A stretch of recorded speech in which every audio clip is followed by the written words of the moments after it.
장려금을 받을 수 있는 신청 대상 요건이 완화되면서 올해 근로장려금 수급 대상도 대폭 늘었습니다. 국세청은 저소득 근로자 등 90만 가구를 대상으로 5월 한 달 동안 근로장려금 신청을 받는데요. 자세한 내용 정의정 기자가 보도합니다. 지난해 근로장려금 수급자는 52만 가구, 올해는 그보다 73%나 증가한 90만 가구가 국세청으로부터 근로장려금 신청 안내를 받았습니다. 일을 하지만 소득이 적어서 생활이 어려운 가구를 지원하기 위한 근로장려금 도입 취지에 맞게 올해부터는 자녀가 없는 가구와 보험 모집인, 방문 판매자 등이 새롭게 대상자에 추가됐기 때문입니다. 그동안 근로장려 시제를 3년 동안 집행하면서 지급 요건이 변화가 없었습니다. 그런데 올해에는 그동안의 임금 상승률 등을 반영하고 저소득층을 폭넓게 지원하기 위해서 소득 기준 금액을 상향하는 등 지급 요건을 대폭 완화했습니다. 실제로 지난해까지는 18살 미만의 부양자녀가 1명 이상 있고 부부 합산 총소득이 1,700만 원 미만이면서 재산 요건에 부합하면 최대 120만 원의 근로장려금을 지급했습니다. 그러나 올해부터는 부양자녀가 없어도 총소득 기준 금액이 1,300만 원 미만이면 70만 원을 지원하는 등 자녀 수와 총소득 기준 금액에 따라 최소 70만 원에서 최대 200만 원까지 근로장려금을 지급받게 됩니다. 올해 늘어난 수급 대상자 38만 가구 중 35만 가구는 무자녀 가구로 50대 이상이 80%를 차지했습니다. 수급 요건의 완화로 18살 미만의 자녀는 없지만 근로를 하고 있는 노년층 부부 가구가 혜택을 받게 된 겁니다.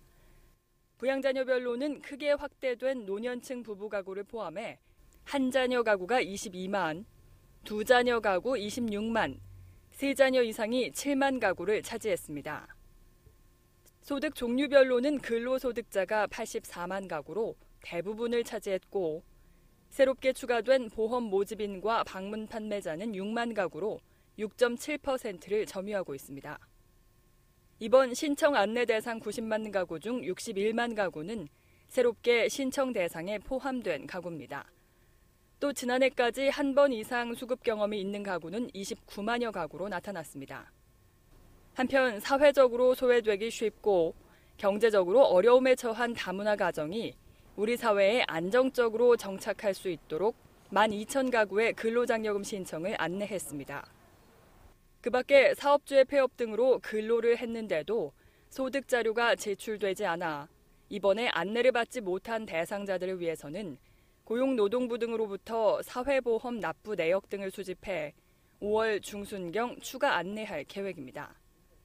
안내를 받은 대상자들은 신청 자격 요건 확인 후 부부 중 2011년 소득이 많은 사람이 이달 말까지 지급 신청을 해야 합니다. 또 본인이나 배우자가 2011년 귀속 종합소득세 신고 의무가 있는 경우 근로장려금 신청과 함께 종합소득세 신고도 해야 합니다. 종합소득세 신고를 기한 내에 하지 못한 경우에는 근로장려금 결정 전인 8월 말까지 반드시 신고해야 하며 그렇지 않을 경우 근로장려금을 받을 수 없습니다.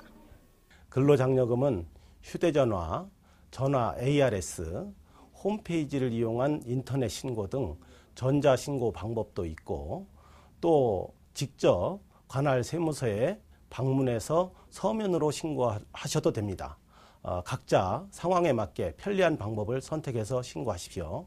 그리고 특히 올해에는 국세청에서 휴대전화 문자 메시지로 안내를 하면 그에 따라서 휴대전화만으로 무료 신청도 가능하게 됩니다. 많은 이용을 부탁드리겠습니다. 휴대전화 신청은 본인 명의 휴대전화로 국세청에서 각 통신사를 통해 1일부터 16일 사이에 발송한 신청 안내 문자에 따라 두세 번의 휴대전화 버튼 클릭만으로 신청하고 신청 결과를 확인할 수 있습니다. 요금은 무료입니다.